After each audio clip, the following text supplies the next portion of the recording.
yang dikasihi oleh Tuhan, kapanpun dan dimanapun saudara berada sekarang ini, meski masih dalam situasi pandemi, tetapi saya berharap saudara-saudara semua dalam kondisi yang baik dan tetap sehat dan tetap saling menjaga kesehatan masing-masing, mengikuti protokol COVID yang ada, selalu memakai masker, dan juga kalaupun tidak ada hal-hal yang tidak penting untuk keluar rumah, tidak usah keluar rumah terlebih dahulu. Tapi kalaupun ada urusan keluar rumah, tetap memakai masker, jaga jarak, dan rajin cuci tangan. Terlebih itu, kita bersyukur karena dalam situasi pandemi sekarang ini, Tuhan masih memberikan kita kesempatan yang baik untuk boleh bersama-sama kembali beribadah meskipun secara online. Mari saya mengajak kita untuk menyiapkan hati kita untuk kita boleh sama-sama masuk dalam ibadah pada saat ini. Jemaat yang dikasihi Tuhan, marilah sama-sama kita akan memulai ibadah pada saat ini dengan satu pengakuan bahwa pertolongan kita adalah di dalam nama Allah, Sang Pencipta langit, bumi, dan segala isinya, yang tidak pernah meninggalkan buah perbuatan tangannya. Kasih karunia dan damai sejahtera kiranya turun atas saudara di dalam nama Allah Bapa, Allah Putra, dan Allah Roh Kudus. Amin.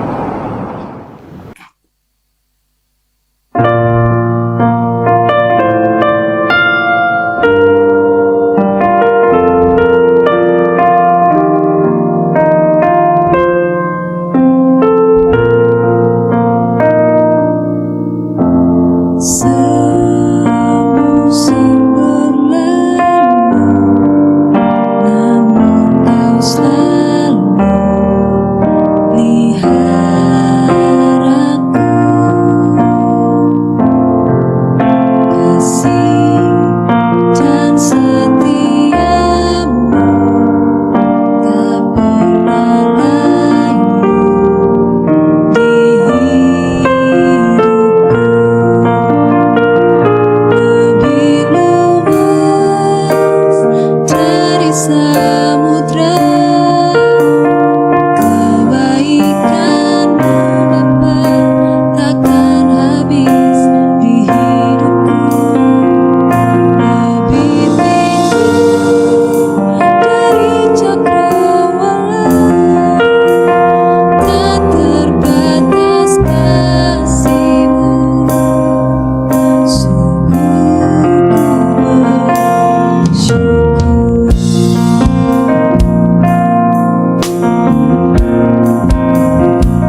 Jemaat yang dikasihi oleh Tuhan, sebelum bersama-sama kita akan belajar firman Tuhan, saya mengajak kita untuk berdoa terlebih dahulu. Mari kita berdoa. Bapa Surgawi, kami mengucap syukur untuk kesempatan yang baik pada saat ini. Kami boleh bersama-sama Engkau izinkan, Engkau beri kesempatan yang baik untuk mendengarkan, untuk belajar firman-Mu. Tuhan, buka hati dan pikiran kami. Tuhan, mampukan kami untuk mengerti firman-Mu dengan benar. Dan terlebih ya Tuhan, melalui kuasa-Mu, ya Allah Roh Kudus, Kau mampukan kami untuk kami boleh melakukan firman-Mu dalam hidup kami hari lepas hari.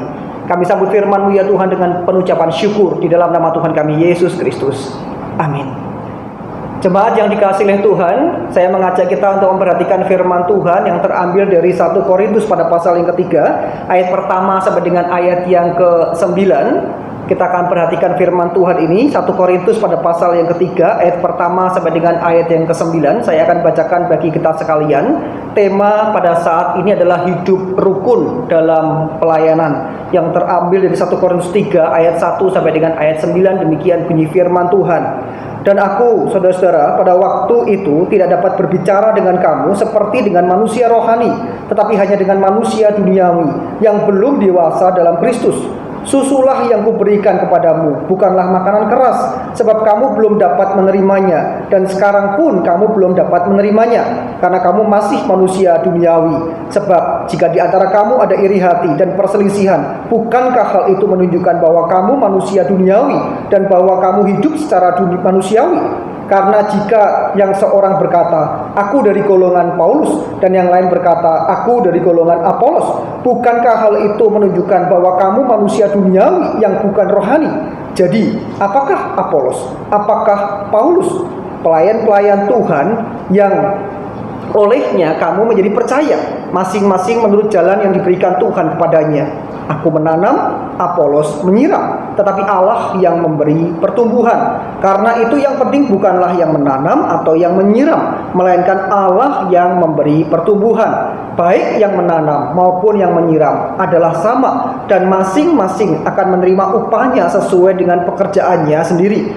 Karena kami adalah kawan sekerja Allah, kamu adalah ladang Allah, bangunan Allah. Sampai demikian bacaan firman Tuhan yang berbahagia setiap kita yang boleh bersama-sama menyimpan firman Tuhan dalam hati, serta yang melakukannya dalam hidup kita hari lepas hari. Saudaraku yang dikasihi oleh Tuhan, kalau kita melihat anak kecil atau bayi yang kemudian saling berebut mainan atau makanan, rasa-rasanya kemudian kita tersenyum geli, ketawa kenapa bisa seperti itu gitu ya. Terus dalam hati mungkin kita berpikir, ya namanya juga masih anak-anak begitu ya. Seperti kisah berikut ini.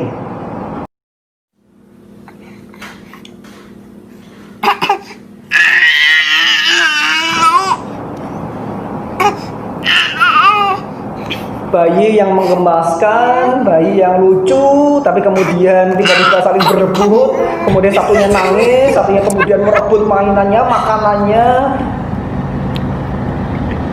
sehingga mereka berantem. Tapi tidak ada satupun di antara kita yang mungkin hatinya kemudian khawatir, tapi membuat kita justru malah geli, ketawa ketika melihat itu ya. Tapi bagaimana kalau yang kita lihat itu nenek-nenek, sudah nenek-nenek tapi kemudian berantem satu dengan yang lain, seperti kisah berikut ini. Saya nggak tahu ya ini penyebabnya seperti apa, tapi kemudian terlihat salah satu nenek ini kemudian jengkel, kemudian melempar batu ke rumah, kemudian dalam rumah nenek yang lain kemudian nggak terima, sehingga mereka berantem. Mungkin kita juga tersenyum geli begitu ya. Nah kok ya ada gitu orang yang tua kayak gitu masih berantem begitu. Tapi kemudian kita nggak lagi berpikir, ya kan dia masih anak-anak.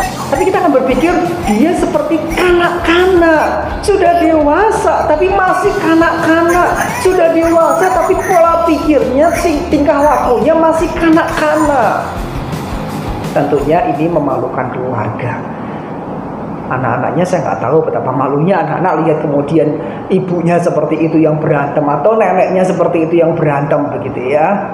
Dan bagaimana kalau itu terjadi di gereja, ketika satu dengan yang lain kemudian saling berantem?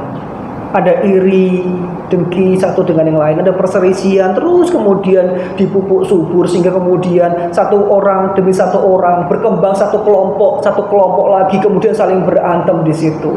Nampaknya ibadah bersama, satu gereja yang sama, tapi kemudian dalam hati masih kemudian menyimpan dendam, panas hati seperti itu. Dan begitu terdengar oleh gereja yang lain, oleh orang luar, orang yang belum percaya sekalipun, maka itu memalukan gereja, bukan? Bahkan terlebih memalukan Tuhan. Oleh sebab itu, tema pada saat ini menjadi penting untuk kita sama-sama merenungkan satu hal, hidup rukun dalam pelayanan.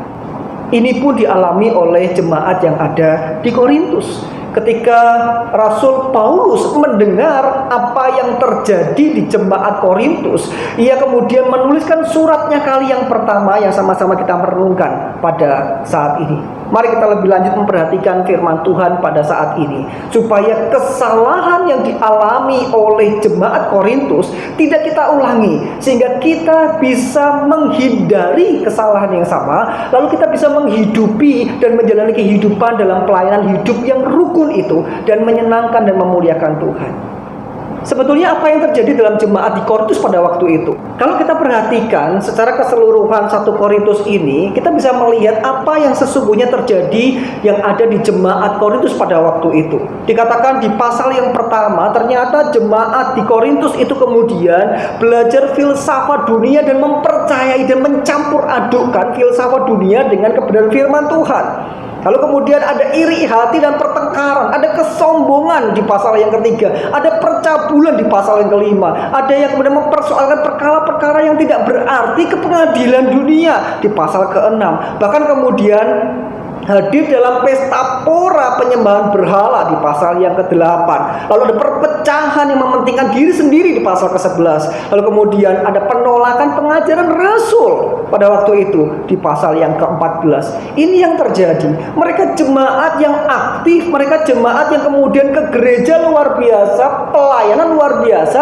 Bahkan jemaat Korintus terkenal dengan berbagai-bagai karunia-karunia yang ada. Secara nampak luar lahiriah mereka begitu rohani, tetapi kenyataannya adalah mereka mencampur adukan filsafat dunia, keyakinan dunia, kepercayaan dunia, pandangan dunia bercampur aduk, bahkan kemudian mulai memilih pengajaran-pengajaran yang mereka mau. Sehingga di pasal 14 mereka kemudian menolak justru ajaran-ajaran yang diberikan oleh para rasul. Saudara-saudaraku yang dikasihi oleh Tuhan, mencermati hal ini, kemudian Rasul Paulus menuliskan suratnya kepada jemaat di Korintus di pasal ke-13 ayat pertama. Paulus dengan gamblang mengatakan bahwa jemaat Korintus adalah jemaat yang masih kanak-kanak, masih manusia duniawi. Bahkan masih dikatakan penggambarannya masih minum susu, belum bisa makan makanan keras. Kalau diperhatikan di ayat yang pertama, pasal yang ketiga dikatakan, tetapi hanya dengan manusia duniawi yang belum dewasa dalam Kristus. Terjemahan yang lain, tabiatnya duniawi, seperti kepada orang yang menjadi kanak-kanak di dalam Kristus. Padahal mereka penampakan luarnya luar biasa, rohani luar biasa, karunia rohani juga banyak beragam. Tetapi dikatakan firman Tuhan di pasal yang ke-13 ayat pertama, Paulus dengan jelas dan gamblang mengatakan bahwa engkau, hai jemaat Korintus, engkau itu seperti orang yang menjadi kanak-kanak. Bahkan terjemahan yang lain mengatakan seperti dengan orang yang masih bayi dalam kepercayaan kepada Kristus. Lalu di ayat yang kedua dikatakan, engkau masih kuberikan susu, gak bisa makanan keras. Seperti bayi yang harus minum susu, gak bisa langsung makan keras. Ini penggambaran jemaat Korintus yang pada waktu itu membanggakan dirinya bisa melakukan berbagai macam karunia. Tetapi justru Paulus membukakan bahwa engkau sesungguhnya masih kanak-kanak. Bahkan Paulus menyebutkan engkau manusia duniawi. Tentunya Paulus ketika menyatakan ini bukan tanpa dasar, sehingga di ayat ketiga dikatakan, sebab jika di antara kamu ada iri hati dan perselisihan, bukankah hal itu menunjukkan, membuktikan bahwa kamu hidup secara manusiawi, bahwa kamu melakukan cara-cara dunia, bahwa kamu seperti orang yang tidak mengenal Allah. Ini dikatakan oleh Rasul Paulus, engkau adalah manusia-manusia duniawi. Betul memang pelayananmu luar biasa, betul memang engkau memiliki karunia luar biasa, tapi ternyata cara-cara yang kau pakai, tabiatmu masih tabiat duniawi. Cara-cara yang kau pakai seperti orang yang tidak mengenal Allah. Ini satu pernyataan tegas yang mungkin membuat jemaat Korintus pada waktu itu kaget, dibukakan seperti itu. Tapi inilah realitanya. Kenapa? Karena di antara mereka saling menyombongkan diri secara rohani, saling menganggap diri hebat, sehingga muncullah kemudian kelompok demi kelompok. Aku dari golongan Paulus, aku dari golongan Apolos, aku dari golongan Kefas. Kata golongan ini juga bisa diterjemahkan aku berpihak kepada, atau aku ikut. Kalau zaman sekarang mungkin seperti para hamba-hamba Tuhan yang melayani sebuah gereja, mungkin ada yang berpihak kepada pendeta A, pendeta B, pendeta C. Tapi sebetulnya bukan hanya hamba Tuhan, orang-orang yang berpengaruh di gereja, misalnya pemimpin gereja, yang kemudian jemaat bisa kemudian mengelompok-ngelompok pro sana sini begitu ya. Itu bisa terjadi di sebuah gereja, bukan? Hati-hati. Ini dikatakan firman Tuhan, kalau itu yang terjadi, itu justru membuktikan bahwa kita belum dewasa.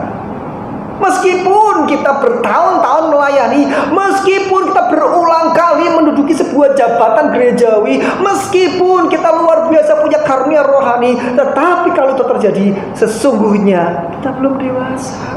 Ini dikatakan firman Tuhan. Ini yang ditunjukkan oleh Paulus kepada jemaat di Korintus. Ini yang memicu perselisihan, bahkan pertengkaran. Sehingga pelayanan yang ada di gereja Korintus tidak bisa rukun. Rukunnya hanya dalam satu kelompok. Begitu lihat kelompok lain tidak bisa rukun, tidak bisa akur, begitu. Eker-ekeran yang terjadi. Betapa menyedihkan, bukan?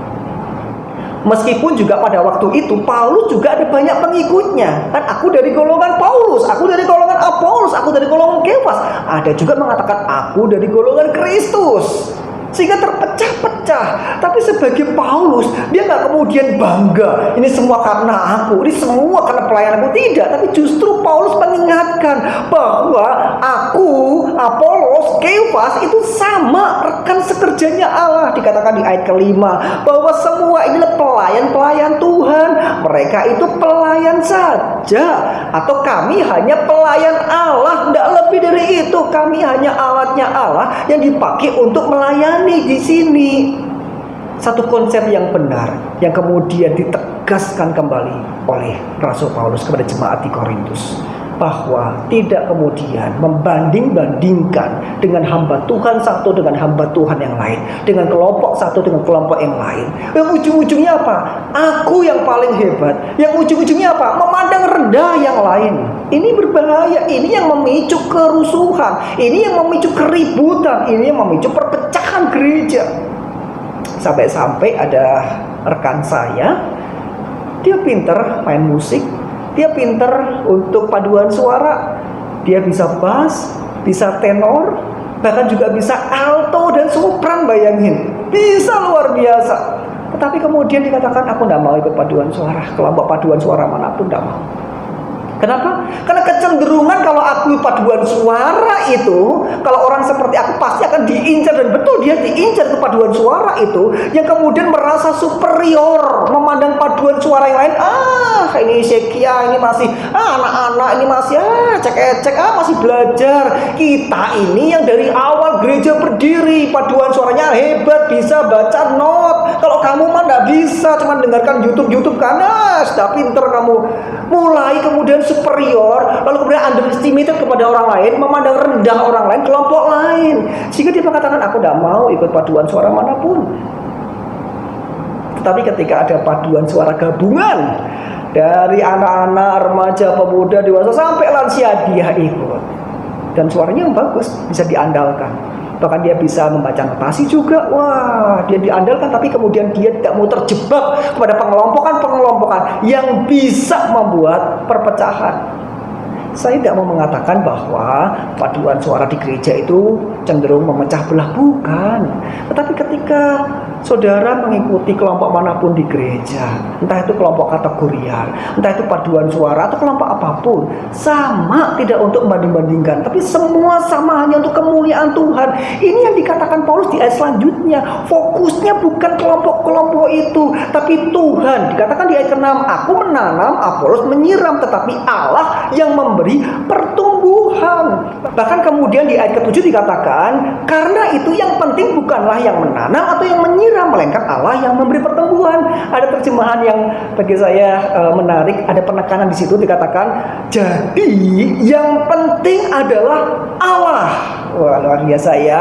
Satu terjemahan lain di ayat 7 itu diterjemahkan, jadi yang penting adalah Allah, sebab dialah yang menumbuhkan, yang menanam dan yang menyiram. Itu tidak penting karena semua sama di hadapan Tuhan. Yang penting itu Allah, yang nomor satu itu Allah. Kalau masing-masing memegang bahwa fokusnya hidup hanya untuk Allah, maka semuanya juga berfokus ke Allah. Itu mendatangkan kerukunan. Tapi kalau masing-masing kemudian fokusnya kelompoknya sendiri, lalu pro sana pro sini, mau pendeta hebat sekalipun pasti akan mendatangkan keributan, bukannya berdamai, bukannya kerukunan. Kenapa? Karena saling membandingkan satu dengan yang lain. Mau pengurus gereja pengalaman seperti apapun, kalau konsepnya masih konsep dunia, mencampur adukan konsep dunia, maka ya sama, akan menimbulkan pertikaian. Tapi apa kata firman Tuhan? Kita harus fokus hanya untuk menyenangkan dan memuliakan Tuhan. Bukan karena aku loh, zaman periodeku itu bisa beli ini dan itu. Zaman periodeku pelayanan luar biasa, jumlah jemaat luar biasa. Periodemu mana? Lah mulai kemudian menjatuhkan, menganggap rendah yang lain. Bukan ikut memikirkan, kok isa ya terjadi perubahan seperti ini, ada apa ya? Apa yang bisa aku bantu ya? Itu hal yang positif, membawa dampak yang baik, bukan? Bukan malah menganggap mulai menganggap rendah yang lain. Saudara yang dikasihi oleh Tuhan, Paulus kemudian mengingatkan para pengikutnya dan juga pengikut kelompok-kelompok yang lain. Di ayat 9 dikatakan, kami adalah kawan sekerja Allah. Kami adalah sama-sama orang yang dipakai bekerja untuk Allah. Jangan malah kemudian dibentur-benturkan. Jangan malah kemudian membuat kelompok-kelompok yang menimbulkan pertikaian. Ada iri satu dengan yang lain, ada dengki satu dengan yang lain. Bagaimana kita bisa memuliakan Tuhan? Seperti kisah nenek-nenek tadi, bagaimana bisa kemudian menyenangkan keluarganya kalau seperti itu? Malah memalukan keluarganya, bukan? Kalau kita berantem, itu bukan memuliakan Tuhan, tapi memalukan Tuhan. Tuhan prihatin dan sedih melihat kondisi seperti itu. Tapi saya yakin dan percaya kondisi jemaat di tempat ini, jemaat yang terus senantiasa bertumbuh, semakin dewasa, semakin mengenal Tuhan. Tapi biarlah ini menjadi mawas diri. Pernah loh jemaat Korintus jatuh dalam hal ini. Ayo kita belajar sama-sama, jangan sampai kita jatuh dalam hal yang sama. Ayo kita sama-sama fokus, bukan lagi melihat pribadi demi pribadi, kelompok demi kelompok, bahkan akunya kemudian dihancur leburkan, diganti hanya untuk kemuliaan nama Tuhan. Kalau itu yang terjadi, maka Tuhan yang memberikan anugerah kerukunan itu. Firman Tuhan dalam kitab Roma mengatakan bahwa Allah lah sumber dari penghiburan, ketekunan, bahkan mengaruniakan kerukunan kepada saya dan juga saudara semuanya. Dan dalam khotbahnya di bukit, Tuhan Yesus kemudian mengatakan, bejo wong sing podo seneng rukunake, awet bakal disebut para putrane Gusti Allah. Orang-orang yang berusaha mengupayakan rukun itu disebut sebagai anak-anak Allah. Bukankah saya dan juga saudara sebagai anak-anak Allah?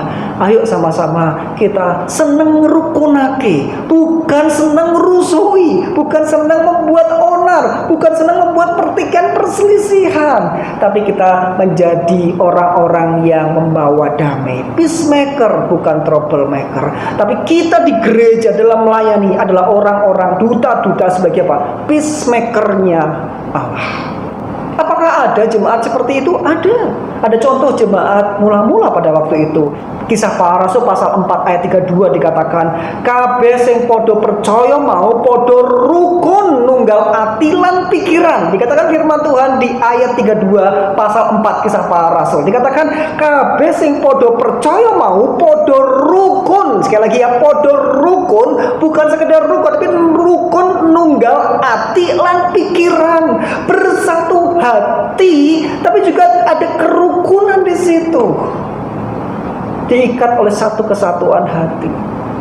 Mari kita mulai bersama-sama memohon kiranya Allah Roh Kudus yang boleh menerangi hati kita.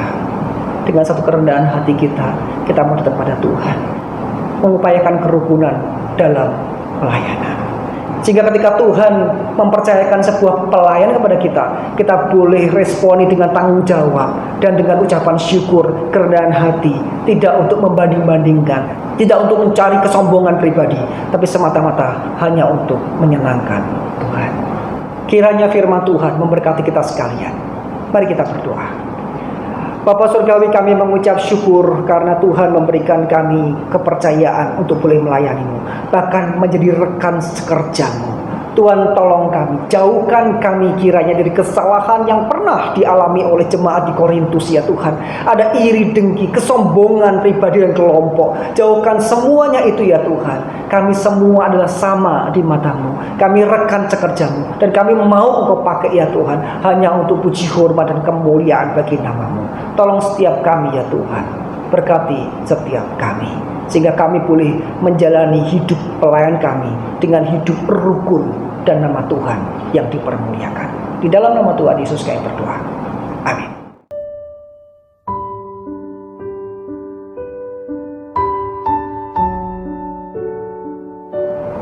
Pada kesempatan yang baik ini, saya mengajak kita untuk boleh bersama-sama menyatukan hati kita, untuk boleh mendukung untuk beberapa pokok doa syafaat pada saat ini. Mari bersama-sama kita berdoa. Bapa Surgawi, kami mengucap syukur pada kesempatan yang baik ini. Di tengah-tengah ibadah ini, kami boleh bersama-sama menyatukan hati kami, mendukung dalam doa ya Tuhan untuk beberapa pokok doa. Tuhan, kami mengingat untuk saudara-saudara kami yang sekarang ini terkena dampak pandemi. Kiranya Tuhan yang tolong, entah itu pergumulan kesehatan, pergumulan perekonomian, pergumulan studi, semua yang terjadi ya Tuhan, kami serahkan, kami pasrahkan sepenuhnya dalam pimpinan Tuhan. Engkau yang berkenan untuk memberikan jalan keluar yang terbaik, sehingga setiap pergumulan demi pergumulan yang ada ya Tuhan, kami mau melibatkan Engkau, kami mau menghadapinya bersama dengan Engkau, karena kami percaya ada Engkau ya Tuhan yang pegang kendali hidup kami, ada Engkau ya Tuhan yang terus nantiasa menyertai dan memberkati kami, sebagaimana Engkau telah menyertai juga dan memberkati bangsa-Mu ini ya Tuhan. Tuhan, kami mohon kiranya juga Engkau memberikan hikmat bijaksana-Mu kepada pemimpin-pemimpin bangsa ini, baik Bapak Presiden Jokowi maupun sampai ke pemimpin daerah, sampai RT, RW, semua Tuhan berikan hikmat bijaksana-Mu, sehingga ketika mengambil kebijakan, keputusan demi keputusan, itu boleh diambil seturut dengan kehendak Tuhan. Tuhan, pulihkan bangsa ini, bahkan juga dunia ini ya Tuhan, dari pandemi sekarang ini. Tuhan, kami juga berdoa ya Tuhan untuk gereja-gereja-Mu dimanapun berada. Dalam kondisi seperti ini, kami mohon Tuhan juga memberikan hikmat bijaksana-Mu untuk setiap gereja-gereja juga boleh mengambil peran yang aktif untuk boleh bersama-sama mewujudkan, untuk boleh bersama-sama mendukung setiap program-program pemerintah, sehingga dapat mengatasi pandemi ini untuk segera berakhir. Terima kasih ya Tuhan. Kami juga menyerahkan ya Tuhan untuk setiap pergumulan-pergumulan kami yang tidak terucapkan. Tuhan, kami mohon Engkau berkenan melawat setiap kami, Engkau yang berkenan untuk memberikan jalan keluar setiap kami ya Tuhan, sehingga ketika kami menghadapi pergumulan demi pergumulan, kami menghadapinya tetap bersandar dan percaya penuh hanya kepada-Mu. Terima kasih ya Tuhan. Kami bersyukur dan kami berdoa di dalam nama Tuhan kami Yesus Kristus. Amin.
Jemaat yang dikasih dan mengasihi Tuhan, arahkanlah hatimu kepada Tuhan dan terimalah berkat Tuhan.